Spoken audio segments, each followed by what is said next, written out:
is the internal conflict force.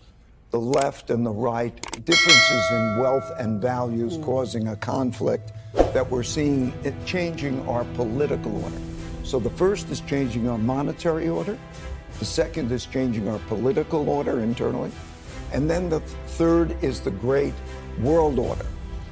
How countries deal with each other. When there's a rising power challenging the existing. Ray Dalio, miliarder pendiri Bridgewater Associates, perusahaan manajemen investasi terbesar di dunia, telah mengeluarkan peringatan serius.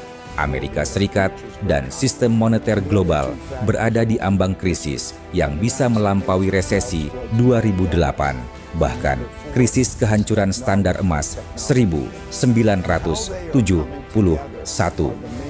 Dalam wawancara eksklusif dengan NBC News Meet the Press pada April 2025, Dalio menggambarkan skenario suram di mana kombinasi utang yang tak terkendali, pergeseran geopolitik, dan kebijakan perdagangan yang kontroversial dapat memicu petaka ekonomi tanpa preseden. Peringatan ini bukan sekadar retorika. Sebagai pengelola dana lindung nilai, hedge fund, dengan portofolio senilai 150 miliar dolar Amerika, Dalio dikenal karena analisis makroekonomi yang presisi, termasuk prediksi krisis 2008. Kali ini, ia menyoroti 5 kekuatan pendorong sejarah: ekonomi, konflik politik, tatanan internasional, teknologi, dan bencana alam yang sedang bersinggungan secara simultan, menciptakan badai sempurna. Bagian 1. Peta krisis yang lebih parah dari 2008. Resesi 2008 tercatat sebagai bencana keuangan terburuk sejak Depresi Besar 1930 dengan kerugian global mencapai 2 triliun dolar Amerika. Namun, Dalio menegaskan bahwa krisis yang akan datang bisa lebih menghancurkan. Ini bukan hanya soal siklus ekonomi biasa, melainkan erosi tatanan global yang telah bertahan sejak Perang Dunia Kedua, ujarnya. Faktor utamanya adalah utang Amerika Serikat yang membengkak. Pada 2025, utang pemerintah Amerika Serikat mencapai 40 triliun dolar Amerika Serikat, hampir 150% dari produk domestik bruto, didorong oleh defisit anggaran kronis, program kesejahteraan, dan biaya perang dingin teknologi dengan China. Sebagai perbandingan, pada 2008, rasio utang Amerika Serikat terhadap PDB hanya 64%. Kita sedang mempertaruhkan nilai uang itu sendiri, kata Dalio, merujuk pada risiko inflasi tinggi dan kepercayaan yang runtuh terhadap dolar Amerika Serikat sebagai mata uang cadangan global. Bagian 2. Runtuhnya multilateralisme dan bangkitnya konflik global. Dalio menilai dunia sedang beralih dari era multilateralisme dengan Amerika Serikat sebagai penjaga tatanan ke unilateralisme yang dipenuhi konflik. Kebijakan tarif Donald Trump yang kembali menjabat sebagai presiden pada 2024 menjadi contoh nyata. Meskipun Trump berargumen bahwa tarif diperlukan untuk melindungi industri domestik, Dalio menyebut implementasinya kacau dan tidak terprediksi. Pada April 2025, Trump memberlakukan tarif 145% atas impor barang Cina sebagai bagian dari investigasi tarif keamanan nasional, terutama menyasar semikonduktor. Kebijakan ini memicu pembalasan Cina yang menghentikan ekspor rare earth ke Amerika Serikat, bahan kritis untuk produksi chip dan baterai kendaraan listrik. Akibatnya, indeks saham global anjlok 10% dalam seminggu, sementara harga barang elektronik melonjak 25%. Kebijakan tarif Amerika Serikat juga mengganggu aliansi tradisional. Uni Eropa, yang awalnya mendukung tekanan Amerika Serikat pada Cina, mulai menarik diri setelah Trump menerapkan bea masuk 10% pada mobil listrik Eropa. Ini bukan lagi kebijakan proteksi, tapi permainan zero sum yang merusak kepercayaan, kata Christine Lagarde, Presiden Bank Sentral Eropa. Bagian 3, ancaman guncangan di pasar obligasi. Dalio mengingatkan bahwa krisis kali ini mungkin dipicu oleh keruntuhan pasar obligasi. Sejak 2023, investor asing mulai mengurangi kepemilikan obligasi Amerika Serikat akibat kekhawatiran atas defisit fiskal dan politisasi Federal Reserve.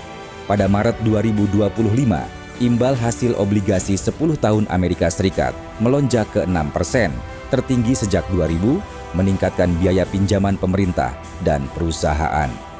Jika pasar obligasi kolaps, kita akan melihat krisis likuiditas yang membuat 2008 terlihat seperti pemanasan, ujar Dalio.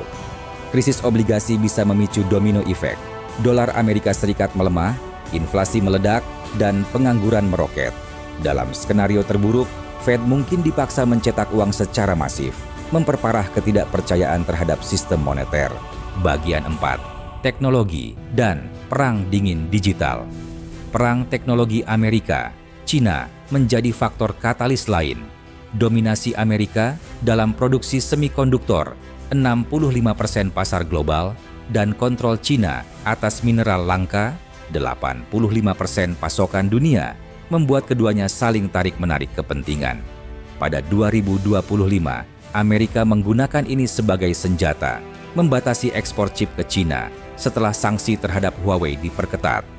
China berusaha membalas dengan CHIPS Act 2022, mengucurkan 250 miliar dolar Amerika untuk membangun pabrik chip domestik. Namun, proyek ini terbentur lambatnya pembangunan dan kekurangan tenaga ahli. China tertinggal 5-10 tahun dari Amerika dalam teknologi chip, ungkap Pat Gelsinger, CEO Intel. Bagian 5. Bencana alam dan ketahanan global. Perubahan iklim memperburuk kerentanan ekonomi. Pada 2025, Amerika Serikat mengalami 3 badai kategori 5 dalam satu musim, menghancurkan infrastruktur energi di Teluk Meksiko dan mendorong harga minyak ke $150 per barel. Sementara itu, pandemi baru yang berasal dari Afrika Tengah memaksa lockdown di Eropa dan Asia, mengganggu rantai pasok global.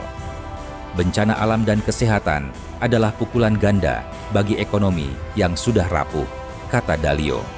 Ia menambahkan bahwa negara berkembang seperti India dan Brasil yang memiliki kapasitas terbatas akan menjadi yang paling menderita.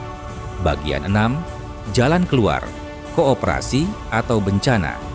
Dalio menekankan bahwa krisis masih bisa dihindari dengan koordinasi global.